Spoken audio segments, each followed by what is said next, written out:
Risky behavior like gambling problem, party lifestyle, sexual behavior. You just go out there and party life, city girl, and taking drugs, drinking alcohols, doing all these things. I went through college and I didn't smoke pot. Shut up, bitch! Oh my God!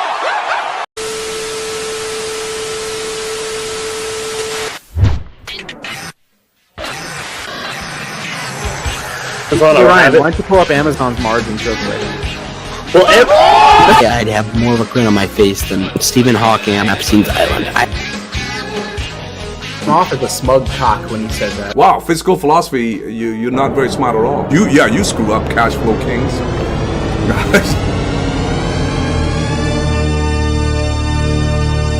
Dissector, you are an idiot. Hello, everybody. It's Saturday, and it's 8 p.m. Eastern.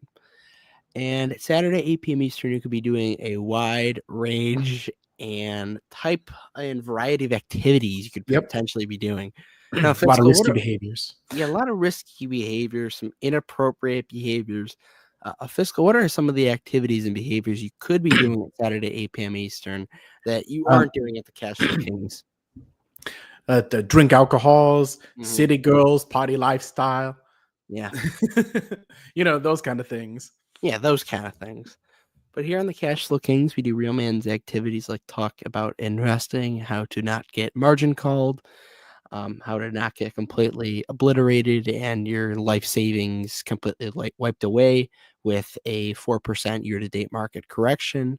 Just overall some positive lifestyle, behaviors we have around the Cash Flow Kings.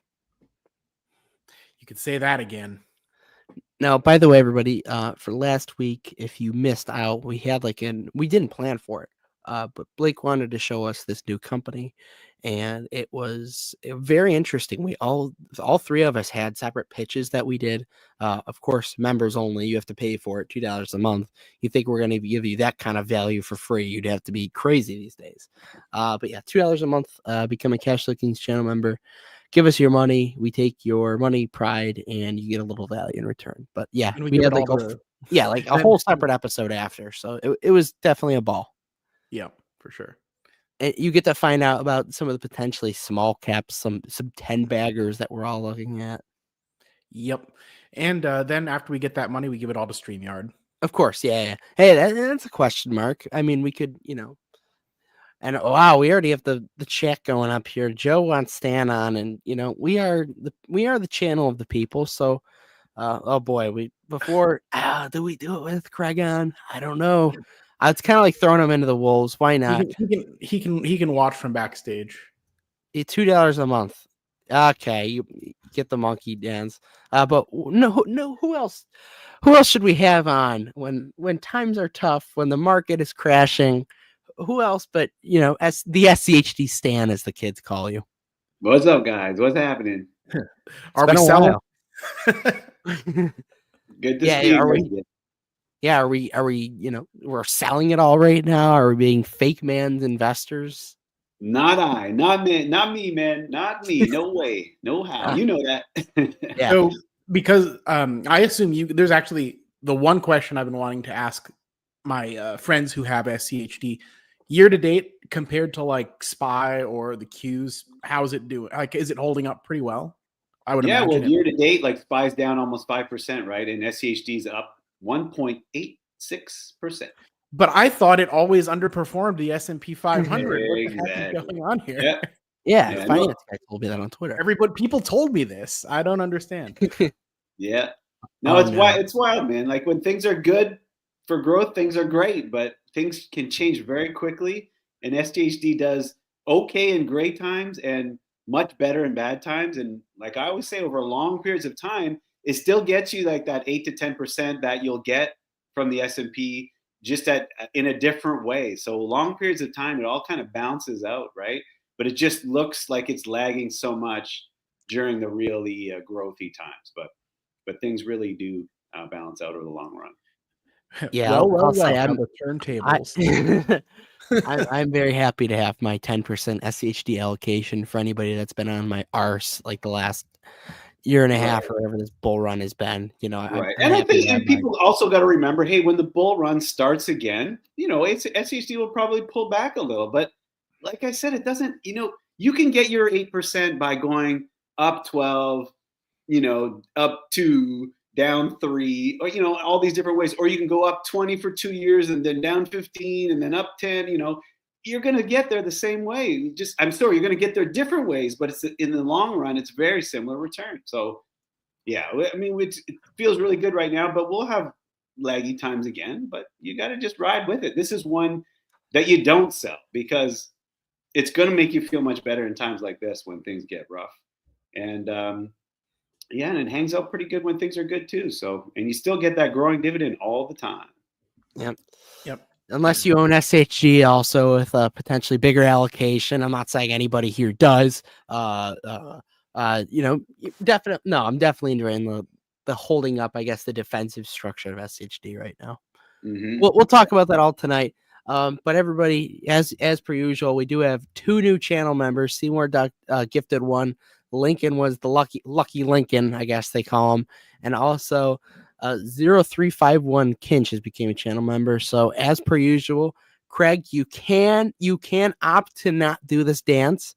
You are kind of caught in the middle of a gunfight right now, I guess the kids could say, but Nice. It's your choice. But here we go. How's the dance go?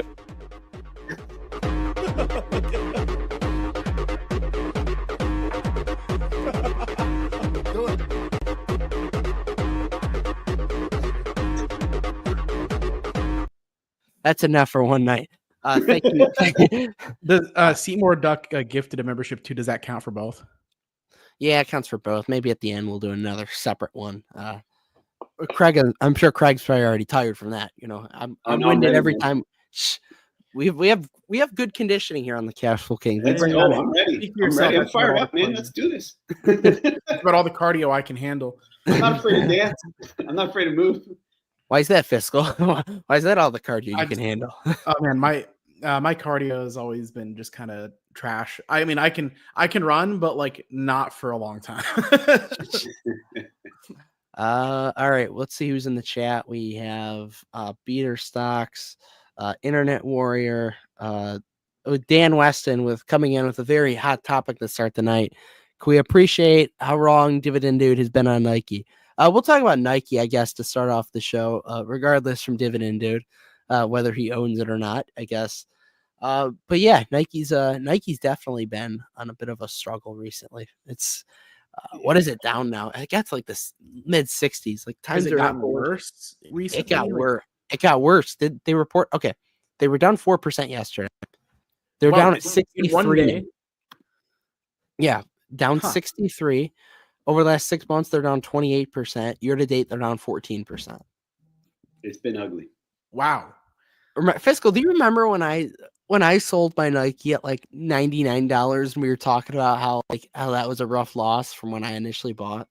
Yeah. Because didn't you buy when it was like it was? Okay, we cut that part out. No. No, for full transparency, everybody, because I'm unlike some people, I actually believe in that. But yeah. 2021 145 was. Yeah, you were reluctant to get out, but I think now in hindsight, you're probably. I'm thankful. Glad you did. Yeah. And Crocs, I would even say now is the better opportunity. It's crazy. I remember like a year and a half ago, or even a year ago, maybe I was debating with Double D's of why I thought Nike would be the better company over a long period of time. And I guess my position, we literally switched spots. He owns Nike, and I'd be more bullish on Crocs. Yeah, I actually feel the same way about that. Because at the end of the day, Crocs is sitting there at like 6 or 7 times earnings with a big buyback, whereas Nike is still kind of expensive by comparison and not growing at all. And I've heard Crocs has some ways to grow still. There's still some potential there. Nike is at a 21 forward PE, which is still not like, considering they were down like 4 or 5% this week. That's for a mature company that's not like actually really growing substantially. Like they might grow 1 or 2% with inflation or something. Who cares? They need something to change big time. Like they need something to happen to change this story right now. It feels like it's gonna be a really long road to recovery. I think eventually they do, but That's going to be a hard ride. Like I think you might get some ups and then come back down right back to where we are again here. So like any positive momentum, you could just lose it again. It's ugly, man, because they have come back and then like a little and then got killed again. Come back, killed again. It just keeps getting worse. The whole tariffs thing probably doesn't help as well. That Right. probably, yeah. I do think that probably hurts them some. Yeah, they get a lot of business from China. China's been supporting them for years, and now it's just not there. They were already hurting in China, now and they're known to use like foreign, or they used to be like in the bad press for the sweatshops, Kids and yeah. and which they all do. Yeah, but if you're adding a tariff when it comes over, it's like that's suddenly pretty bad for business. Yeah. They're not the leaders like they used to be in sense of like athletics and fashion. Like I used to work there actually, and they really used to be focused on let's make the best shoes for athletes. And then because the athletes loved them so much and all the like icons were wearing them, everybody wore them for fashion. Now they feel like they really lost that kind of, like the shoes were good too. Like they were really good for sports. And it just happened to be nice that they look good too. But they just, I don't know, they feel like they really lost their way, especially in the running and the whole letting like the other companies take their shelf space. Like that just destroyed them.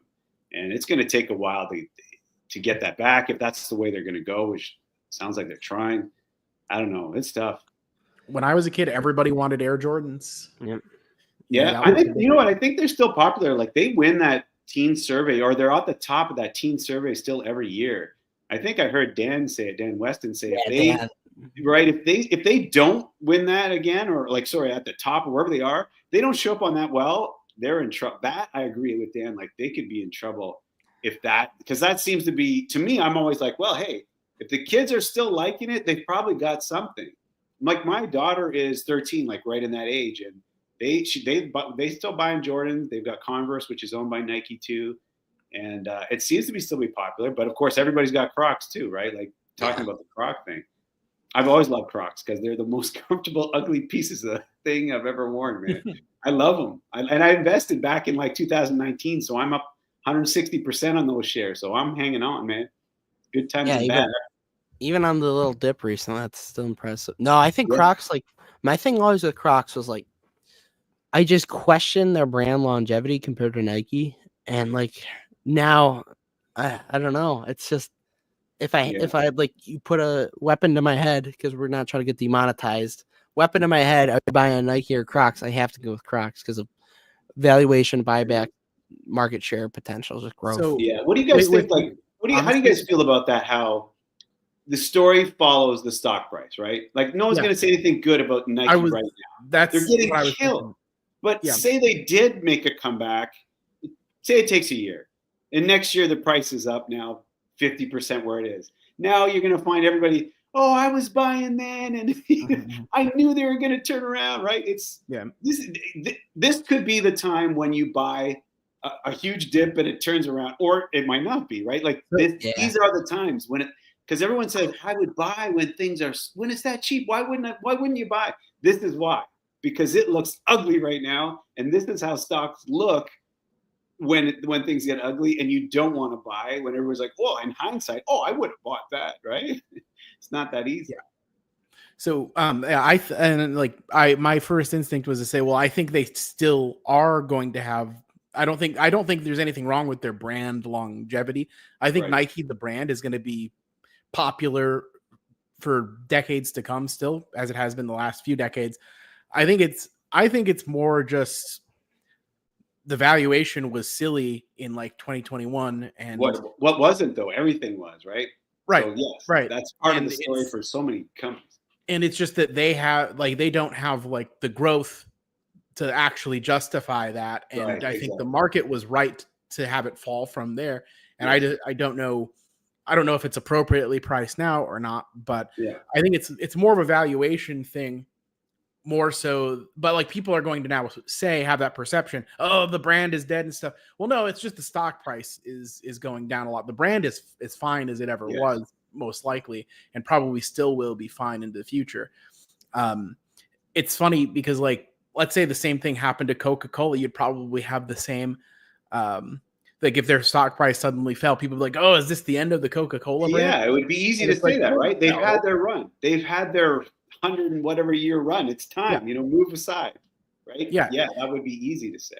Yeah, it's fine. It's still going to be here. It's just maybe people aren't willing to pay like 30x or 35x for it. Right. The premium is lost, right? Like, cause like you said, Coke and Pepsi still get a premium right now, right? Because of the brand name, and Nike had that premium, and it's losing. Yeah. And I think there is a difference between, paying that premium for it 30 years ago when they were still growing pretty fast compared to today where you're getting like that very small, like single digit, if you're lucky, kind of. Right. I don't know if go ahead, sorry. I don't know if they have the pricing power either where they kind of deserve that premium too. I don't know if they had it like they once did. Right. But the story can change quick. If they sign some super hot athletes, the next biggest thing, like the next Jordan, the next LeBron, down the line, they could that premium could come right back. So because it is perception, right? People would then be like, "Oh, Nike is so back," and then And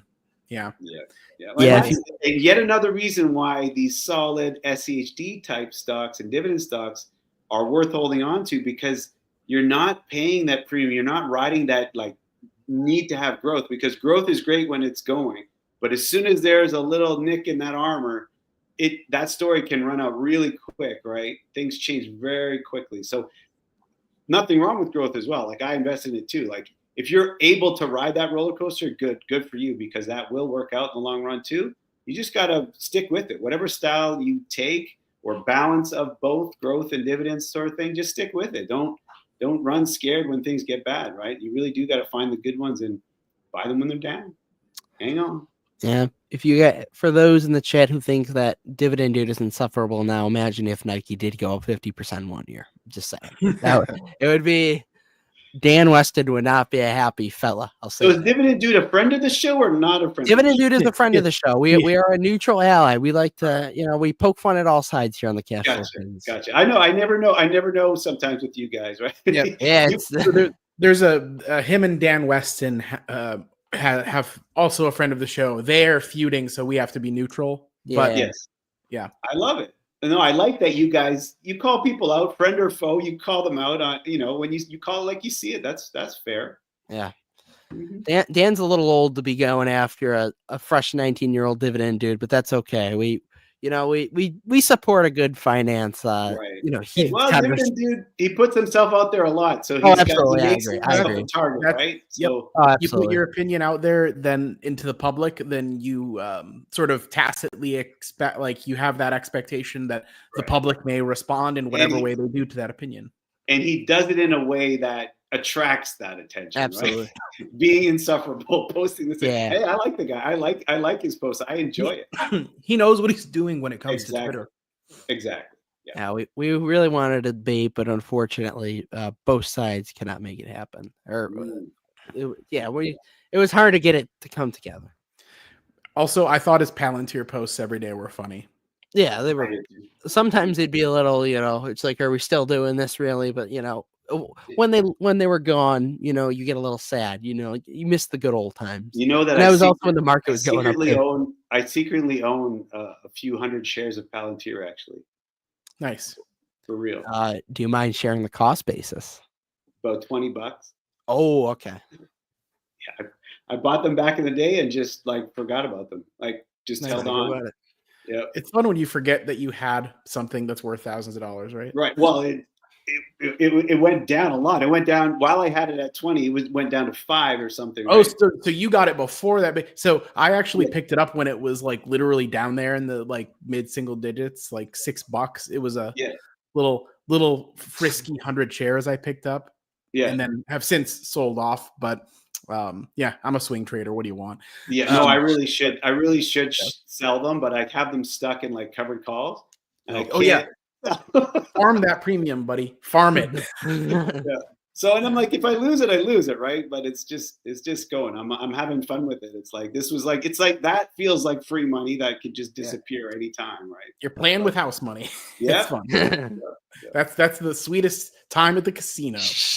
Not we're not about gambling on the cash flow kings. It's just a metaphor. But that was a dumb time that I bought those shares. Like I was just buying things out, like when I was just learning, really. And I tried a lot of nonsense, and that was at that time. I was just throwing money at stuff. Hey, you throw things at the wall. Sometimes something sticks. It was luck, complete luck. Yeah. I've learned.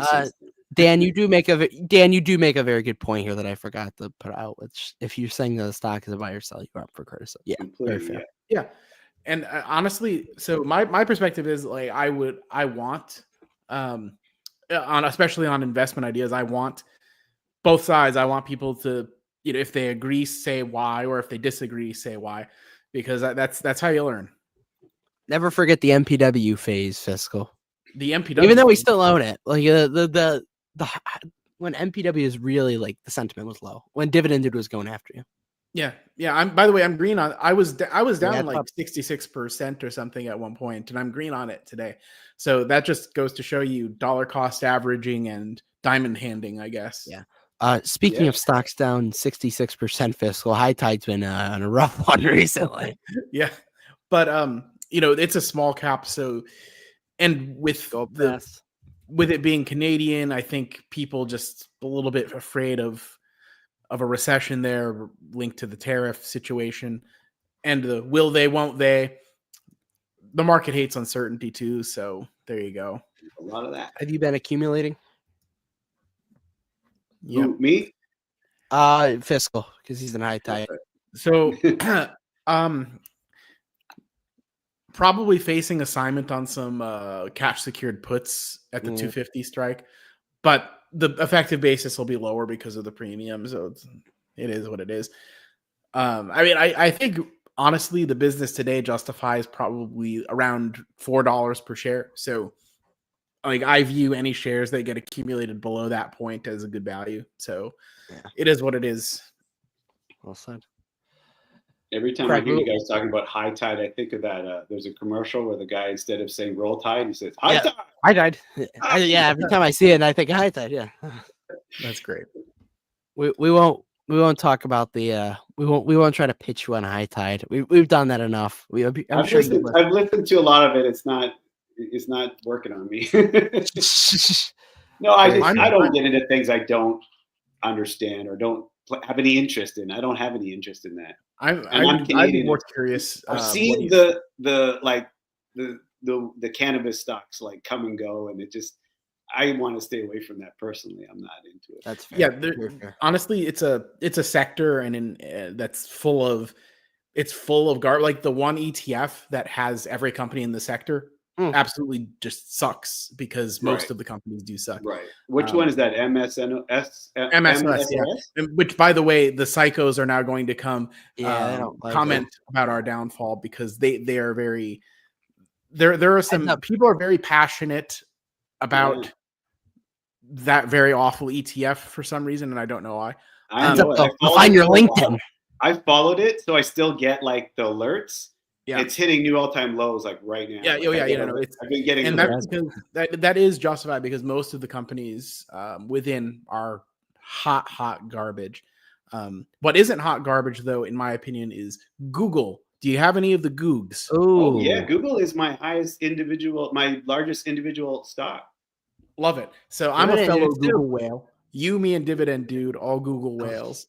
Yeah, we're buying heavy. Is this like some sort of intervention right now, Fiscal? If you plan this out before the show? No. I'm just trying to get everybody get old Ryan to buy some Google because I sold out of Starbucks this week. Hey, I put cash on hand. I do think right now, current prices, best deal of the so-called Magnificent Seven is definitely Google. It feels like that to me too, man. I'm like, it's hard because I keep buying, it keeps dipping, man. But I've done this before. I've been here before, and it ends up working out so well in the long run. These are the ones that I feel good about, man. there's certain stocks that just happens to every once in a while. So all right, what Ryan, what did you say Nike's forward PE was earlier? 21. I was like, yeah, it's Right. Google is cheaper than Nike. Right. I don't know Nike. I don't know Nike. I know. I'm just pointing out. I know. Like, I'm looking right now. Anybody that's looking at Nike and saying, "Yeah, I think I'd rather put my money there than Google." I know. I get that's why I was saying the dividend dude. The change that search is changing, but I just feel like they're going to be a big part of whatever it turns out to be. And they have their hands in so many other things at the same time. They've got so much cash. They're able to invest in anything they want. They can buy companies. They can do so many things.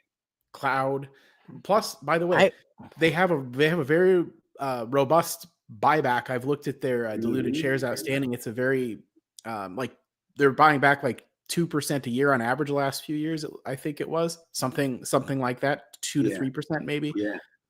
Which, you know, if they're doing that at these prices with their share price being down now, that will only make that buyback even more accretive for us if we're in there. So I'm really it's like they pay a little dividend, but that's like an extra dividend boost that when they're buying back those shares too. It's the same kind of thing. So.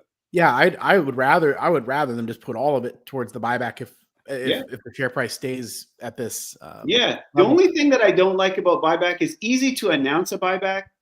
And there's a few things I don't like. It's easy to announce and then never really use it. Right. Or the board approved a buyback, but they never actually. Yeah. Right. They're not held to it like this. Like a dividend, you're held to it. If you cut that dividend or you don't even grow it, we can see that. Like you can't hide that. So it really is a tell for how your business is doing, right? It's just one of the many tells. It really can help you. Whereas you can talk about a buyback and buy at a bad time. You can buy when the stock's too expensive. You can not do it. You can reverse it. You can 1 year do it, the next year stop. Like it's just not as consistent. Some companies are great with it. They're going to do it all the time and do it smart, but not that many. My preference would be that they press the gas hard on the buybacks when the stock is cheap and then focus on dividend raises when the stock is expensive. Right. But how many times do people actually do this stock? The companies actually do that, right? I feel it's very rare that companies do that wisely, right? That would be an ideal world. Yeah, if only. Now, I mean, I don't think Google at any point in the last couple of years has been so expensive that the buyback is bad. Right. Now, the dividend is relatively new. Do we think that they're have they talked at all, as far as you're aware, about a schedule for like increasing it or any projections on that? I think they've been pretty quiet about it. I personally, I haven't heard anything. Tons of room, obviously, to do it. So you'd think they would, but you never know. Here's my thing. I'm already in Amazon and I'm already in Microsoft. I feel like if I'm already like 15% allocation in SCHD with that too, I'd be worried a little bit about like overweighting if I were to go into Google. I'm not saying if Google went down another 25%, I wouldn't buy, but like if it's got to do a ton for me to make be more interested. I don't want to say buy, but be more interested. I mean, I go through that too. I invest in SCHD quite heavily. Like, when in doubt, I buy that when growth is down. So I do always weigh like, okay, do I invest a little more Google or more SCHD? I just do both. I do both. But I understand you want to stay focused on, you don't want to get too diluted out. And I'll talk about what I've been allocating to everybody. Fiscal, what are you going to say? Oh, I was just going to say, like, Amazon is a perfectly acceptable choice. Like, if you feel like you don't want to be in too many of those hyperscalers and you want to just take your best pick, I think Amazon is a perfectly solid choice for your single stock holding. That's like 192, I think, is a really good time to be adding. Yeah, I mean, I have a lot of Amazon also, so I'm not going to hate on you for choosing Amazon instead. Dividend Dude did say that AWS is let alone worth $190 a share. I've heard that from more people than just him. I heard 150, 160, but yeah. I don't know 190. 190 is a little.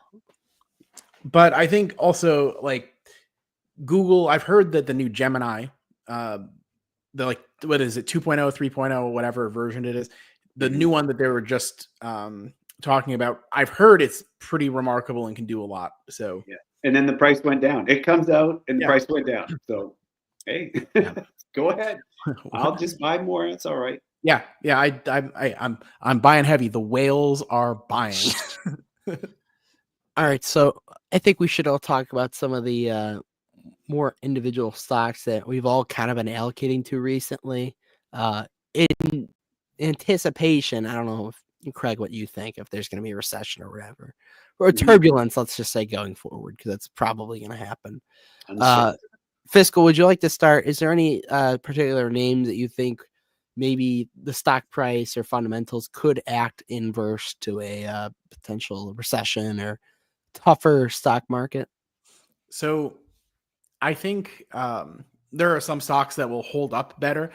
I don't think there's any stock that's like necessarily 100% immune, because you just don't. There are things, every major financial crisis seems to be a little bit different in what part of the economy it affects and how it affects people's behaviors. Like 08 was tied mostly to like mortgages and that kind of thing. And so I think it hit like banking and that kind of stuff maybe worse in a lot of cases.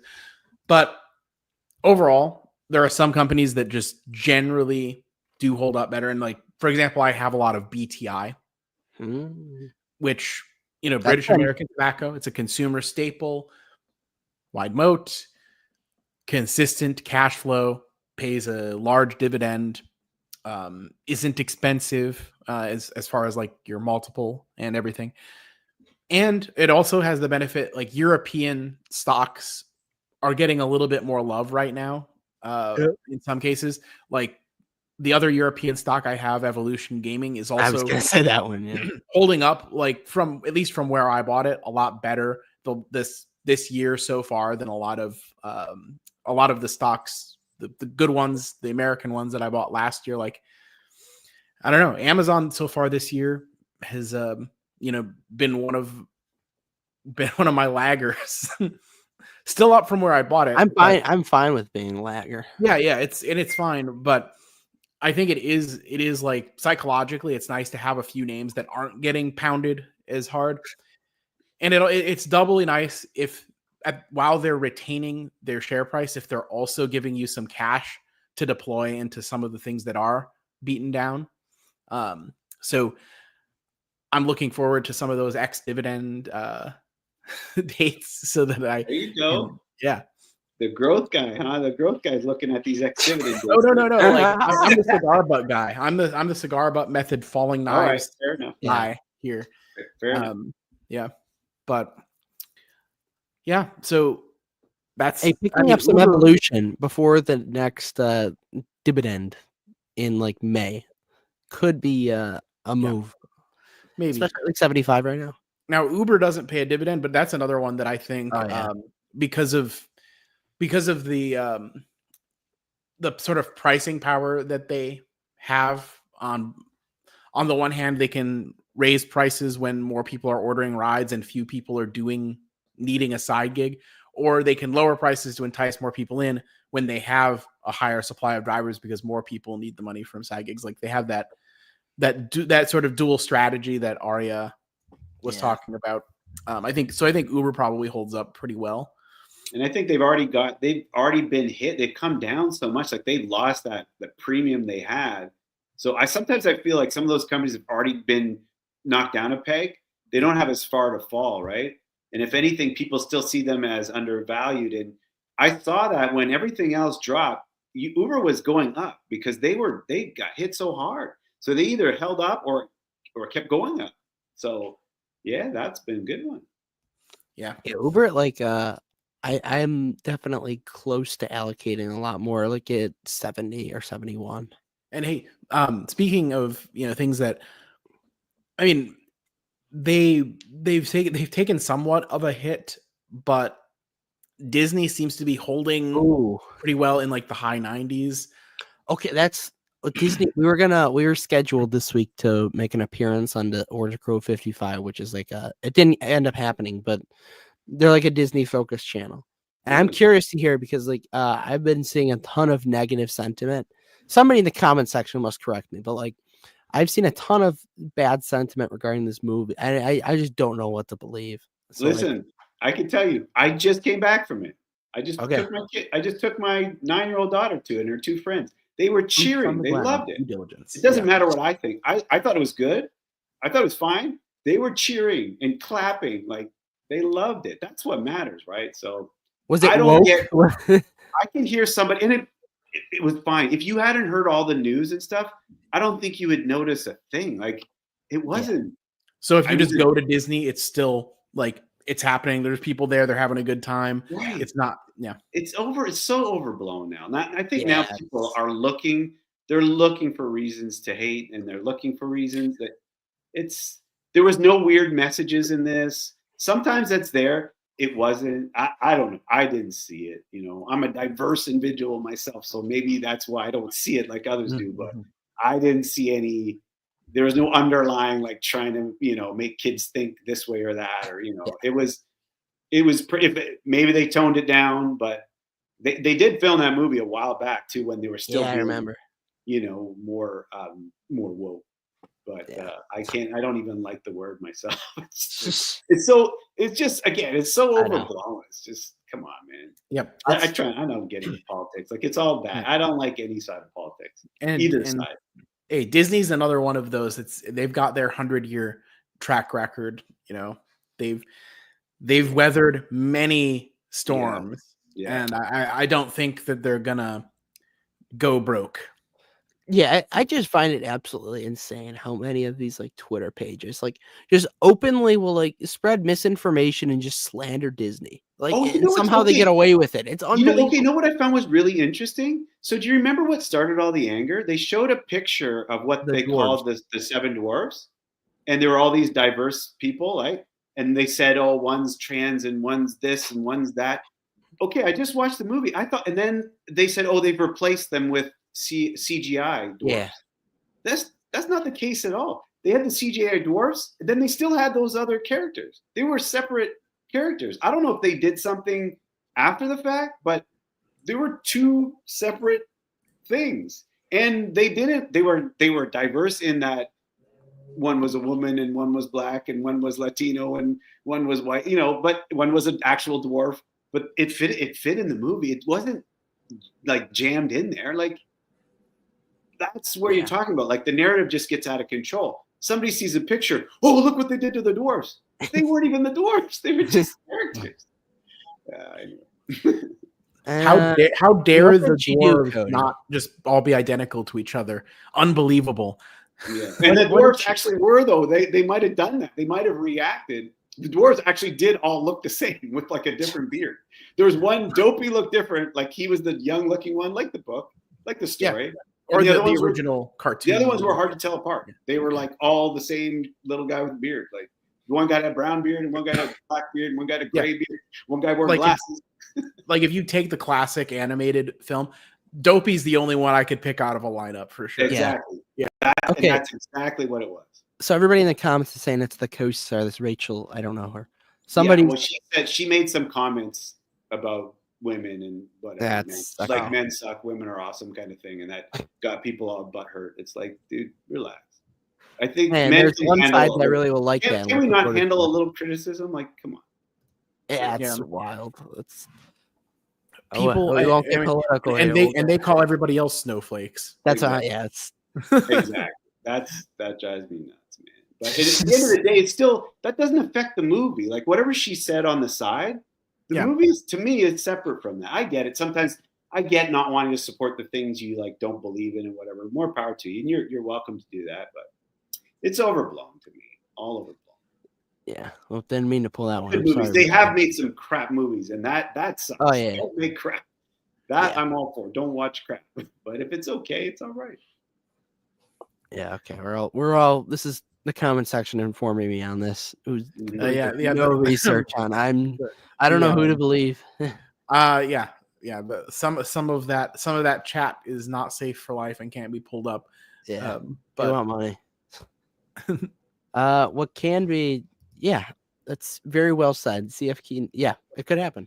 That'd be hilarious though if he came on the show and our interview was like so good. Or if he ever came on the show, and the interview would theoretically be so good that the stock pumped like we're the fucking reason for the company the going up. CFK bump is real when it comes to high tide, my friend. It is. It's happened before. The round table has boosted it before. Were you guys on actual calls with the company or something? Like I was listening to your show and I was like, wait a second, were they actually on like the earnings call with them or something? You guys? No, I don't think so. But we've done a few specific episodes with experts on the stock that, and it might come off that way because because the people are so well informed, they might sound like they are officers of the company. Right. Almost. I think it was just more the discussion you guys were having. It sounded like you were referring to a time where you were on a call, and I was just like, was that like an official call with the company? Anyway, so I was wrong. So move on. Yeah, I mean, something could be cooking something could be in the works there. Nothing. No, I won't say anything. It could happen. It could not happen. Yeah, I go on Twitter and it's 40-year-old men angry about the move, even though it's perfect ideology. And I get why you don't spend all day on Twitter. There's always truth to some of it. Like I understand people being upset about certain things. Like you got to listen. It's valid. People have valid reasons for being upset or whatever sometimes, but yeah, there's a ground in the middle somewhere, right? We don't have to be so extreme either way. Well said. So SCHD, I believe, pays next week, correct? Monday? On Monday, yeah. Not tomorrow. The next day. Monday, yeah. Are you any thoughts on the dividend? Are you happy? Are you I should say distribution at this point, but yeah, it was a nice big increase from the last Q1, 22% increase, which is just beautiful. It's got a 11% since inception annual average growth rate of the dividend. And people are always saying, well, it's got to stop at some point, and it just keeps getting better. There's been some like 1 or 2 down years, and that still could come, but we still find that it has a way of, they're just not dependent on the organic dividend growth. It also does this reconstitution every year where it pulls out lower yielders and replaces them with higher. So that really has a massive effect on keeping that yield high, and which also creates a better dividend growth. So they're able to, how do you say, like non-organically, what's the word I'm looking for? It's losing my mind. They're basically able to create the dividend growth on top of having organic dividend growth, right? Yeah. Artificially increase it, however, what do you call it? Doesn't sound good, but in this case, it really is. Like SCHD is really borrowing the yield from these companies year to year. And if that yield like comes down on a company, they're going to take it out. And that can get people upset because you lose a company like Broadcom, but it is a high yield fund. Yeah. You don't want low yielders in there. You want those high growth companies are in other ETFs. You can buy them on their own. That's not why you own SCHD. You want SCHD to be different, or it doesn't hold up like it is now. It won't have the dividend growth it always has, and it won't have that relatively higher yield. It's funny, like 3 point something is high, but now that you can get your 10% and your 11%, 80%. That everybody's like 3.5, 3.6, 3.7, whatever. What is that? That's not yield. Yeah. With Broadcom, that since they got rid of it because it no longer met their standards for yield, doesn't that mean that they probably realized a big gain on it, which then where they were able to buy a larger amount of there was a special dividend like a few quarters. Oh, is that how they did it? I mean that isn't very transparent, but it does look like that happened. And so you also got to remember, so they rebalance every quarter. And then if any stock is over 4%, they will trim it back. So they were trimming back Broadcom all year because it kept running to like near 5 or higher. So that money got reinvested into other stocks that were paying a higher dividend, which then that's why last year we got a nice, like over the year, like a 12% increase last year, where the year before we only got like a 4-something percent, right? So that 4% is the lowest it's ever been. Otherwise, that lowest years were 6 point something, and every other year is like 7, 8, 10, 12, and averaged 11% over the long haul. So Hey, Nike keeps dropping. It's going to be in there pretty soon. Well, I thought it might make it, but I think around the time that SCHD was reconstituting, I think it still was only in the low twos, and it probably wasn't enough. Wow, it's 2.5 now, Nike. It's generally like, man, it used to be 1.5, you know? Wow. I saw another comment talking about Ford earlier, and that they're not happy that Ford was in SHD recently. Do you want to make a comment on that? Yeah. It's funny, Dan. Dan Weston. He was joking. If Ford's in there again, we riot. And I was like, listen, Ford. And he made a comment about being like, it's the ex-girlfriend that SHD just can't quit. And I'm like, well, in that sense, SCHD is actually using that ex-girlfriend for the yield. For the yield. Make our analogies all we want, everybody. Right. Save it for yourself. It's like, honestly, it's using Ford for a high yield. And if those fundamentals were to fall off, if it was stopped paying that sweet cash, it would be cut. Right. So it's such a small percentage anyways. It's down like, I'm not looking at it, but like 1% of the fund, probably less, around there. Maybe it's a little higher, a little lower, around 1. So, I mean, you take the good with the bad, you take the trade-offs there. I wouldn't buy it personally, but I don't mind it being in there it's got a high yield. And it's just, you're taking that cash from them and you're giving it to me. You're giving it to the investor. If the company really falls off, it probably will no longer qualify based on the metrics that SCHD looks at. But right now, based on those metrics, it qualifies. So in the long run, bottom line, I trust the process. I think, that's what I said in the last time I was on. It's worked so well. It does what it's supposed to do. I trust the process to work out in the long run. You're not going to love every stock in there. They're also, how long are they really going to be in there? If they really fall off, they will get kicked out eventually. So. Yeah. And hey, who has time to actually really love 100 different stocks? Yeah. Exactly. Hey, if you own SHG, you own Palantir. It's like 1%. So there. It's in there now, huh? Yeah, I didn't even know that. Yeah, it's 0.74%. Mm-hmm. I mean, you look at SCHD and it's got, like, if you look at the tail end, there's all these little random, really weird companies. Yeah. Like it's got small caps, it's got mid caps in there, which is another layer of diversity that SCHD gives you that makes it different from the S&P, right? Like, I invest pretty heavily in the S&P and the top stocks of the S&P. So holding SCHD really helps me diversify what's happening. You were talking about not wanting to go too much Microsoft, too much Amazon, and then add Google on top of that, right? Well, this helps balance that out. You hold a good chunk of SCHD that can really help balance out those high growth, high tech holdings. One of the big reasons why I started buying so much of it. From what I understand, you have a very dollar cost average oriented strategy with SCHD. Yeah, so I only buy on dips, but I pay so close attention that I can really see it well, right? Like, I've been following it now for since I started buying in 2018. I started going heavy in like 2000. I was waiting through 21 to buy more, never did because it was running up too high. And so 22, I've really been buying when it dipped and haven't stopped. But I tend not to buy when it's riding high and going well. I slow down. The lower it goes, the more I buy, and I do tend to stick with that. It never frightens me. Like, you guys are talking about good stocks to buy if economic turbulence is coming. And I can tell you that SCHD is one that is just, it's so good when times get tough. Like, it really shines. I take screenshots and share them all the time on red days when the market's down like 2% and SCHD is green.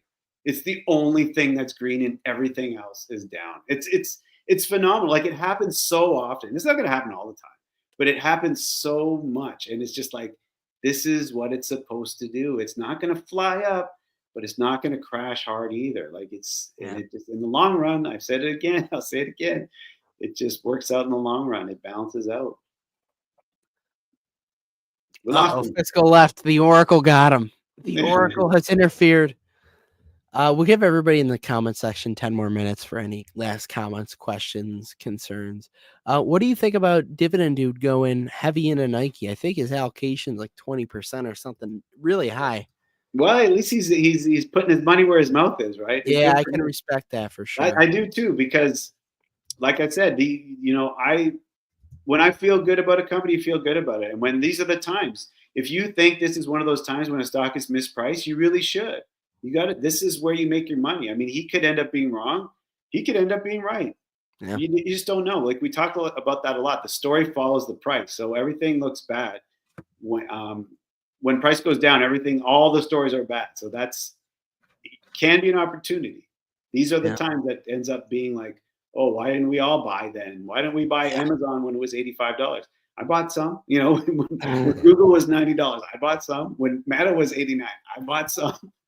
That's another thing with Google too. Like when I just make that like comparison to buying SHG. If I'm buying SHG, I'm essentially betting that Google is eventually going to recover, and I'm going to see some of those gains. Well, and if it doesn't, the next Google, you're going to own it. It's going to be in there. It's different. ETF investing is just incredible, man. You never have to worry about. You buy a good ETF on a dip, you're going to be fine. Because even if all those stocks in there fall apart, there's going to be new ones that come up and replace them. Yep. Like it's unbelievable hack to investing, man.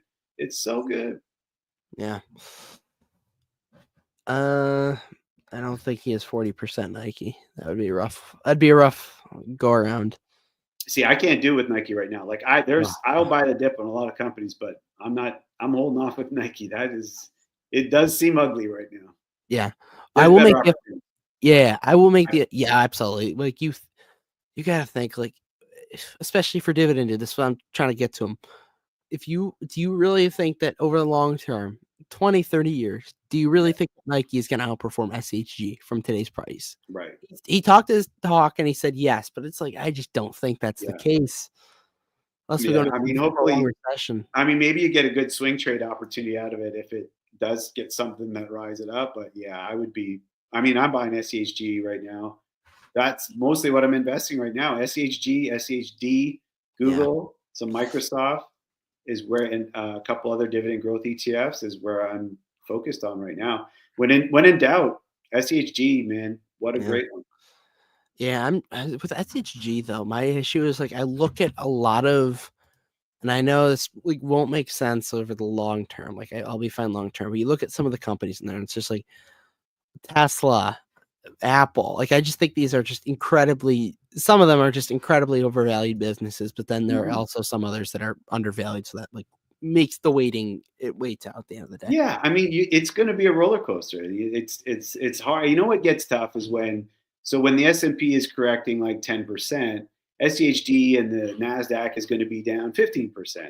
Yeah. So it's like, okay, well, do I keep buying it knowing that if this goes on, it's going to be like 20%. If the SPY goes down to 15 or more than 10, it's going to be way more. So, okay, well, do you hold off? Do you just buy the S&P? Do you focus on finding the quality companies in there that are down? It's difficult. But at the end of the day, I just say, just buy something, buy one of these things. But why take a chance on something like Nike that may never get back to its previous glory? It might. But opportunity cost too, like that's like there's a lot more obvious opportunities I think right now than Nike. Mm-hmm. Yeah, I'm looking at the top holdings in SHG right now. I don't love Apple being 11%. Fiscal's back. Did the Oracle get you? He's on mute. Oh, he's on mute. The Oracle has interfered. You're muted, Fiscal. We can't. I gotta speak in tongue now. There you go. I can hear you now. The Oracle hit me with a poison dart and made me cough a bunch of stuff up. Oh, are you? Yeah. Like just literally out of nowhere. I don't know. Maybe he like blew some like fairy dust into my HVAC system or something. I don't know. This is why you guys got to all become channel members so we can get Fiscal a healthy place to live. He doesn't have to worry about the simple pleasure and reality of breathing. Did you hear any of our conversation while you were coughing up? No, I had to exit the room and attend to my my very survival. So okay, we'll end the show soon for you, Fiscal. Yeah, we were just talking about how Apple is 11% of SHG. Nike is not. We just don't think that Nike is the best opportunity right now, and it doesn't make a amount of sense. 110% agree. Yeah, Nike is definitely not the best opportunity. Some say it is, but not us. Not us. Yeah. No, definitely not us. Yeah. I'm with you. Well, ladies and gentlemen, we have hit around the 1 hour mark. Fiscal is hopefully healthy. I'll survive. Also, he will survive. But Craig, obviously, people can find you at SCHD ETF on Twitter. Where else can the people find you? I'm on Instagram too, same handle. That's about it. Well, one of these days, I'm thinking about starting YouTube, so Yeah, it'll be at the same. should. It'll be at SCHD Stand probably. So That'd be fun. yeah. You obviously be in your many riches on Monday once the dividend hits. So yeah, it's gonna be nice. It's gonna be nice. Yeah, come check me out on X. We'll be sharing all of our dividend payments and having fun with that. Yeah.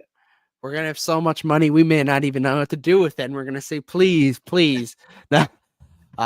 Thank you all very much for tuning in. Very active chat tonight. Appreciate all the support. Thank you once again to the 2 channel members, Lucky Lincoln and 0351 Kinch. We greatly appreciate all the support. Craig, we appreciate you dancing. Fiscal, thank you all for coming on. All right, thank you all for watching. Smash the like button. Do dividend stocks, not drugs, and of course, cash flow is king. Oh yeah.